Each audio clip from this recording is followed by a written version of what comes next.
Ano yun?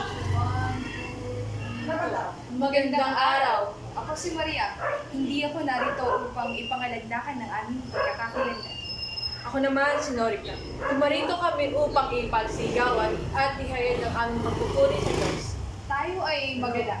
Huwag nang lumingon sa mapait na sinabi mula sa nakaraan. Tama ba? Kalimutan ang bawat sakit na dulot ng kahapon. Sabay-sabay natin paghiluwi ng mga sugat sa pamamagitan ng haplos at yakap ng ating Panginoon. Kumawala sa resang nakalipas, pagalpas ay paglapit sa Diyos, ang paglaya ay layuning sumunod sa hari ng mga hari. At layuning hindi makasarilit walang ibang ninais, kundi sumulong at sumunod sa yapang at salita ng Diyos. Ano nga ba ang dahilan? Ano ang layunin kung bakit nagpapatuloy ka pa rin at kung bakit kailangan mong magpatuloy?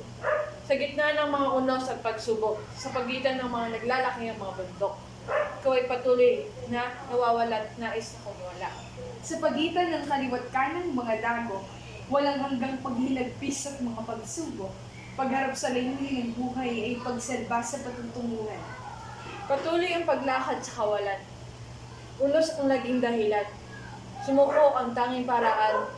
Huminto na lamang sagot sa katanungan. Ngunit tunay nga bang sinagot? Nawala nga ba ang mga dago? Naubos ba ang mga pagsubok? Mamili sa dalawa, magpatuloy at sumunod o huminto? Parehas lamang nabulos problema. Parehas lamang nakakaranas ng pagluha. Ngunit ang dulo ng pagsunod ay walang hanggang bigaya. Hindi pa ganap at lubos na nakamtan, malayo pa sa hangganan. Wala pa sa gitna ng daraanan, ngunit ang nais ng Diyos, tayo ay magpatuloy sa paglalakbay patungo sa para sa patutunguhan. Walang uurong tulad ng batis at ilog. Napatuloy lamang sa pag-agos at pagsulong. Tulad ng gulong na tuloy sa ikot. Tayo rin ay magpapatuloy hanggang marating ang gintong hangganan. Walang susuko, Walang bibitaw. kapit lang, Hindi pa ito ang dulo. at mas lalong hindi ang kita. Simula pa lamang. Malayo pa ngunit malayo na ang nilalakbay para sa Panginoon Para sa Diyos. at para sa hari ng mga hari. Tada! 2 minutes.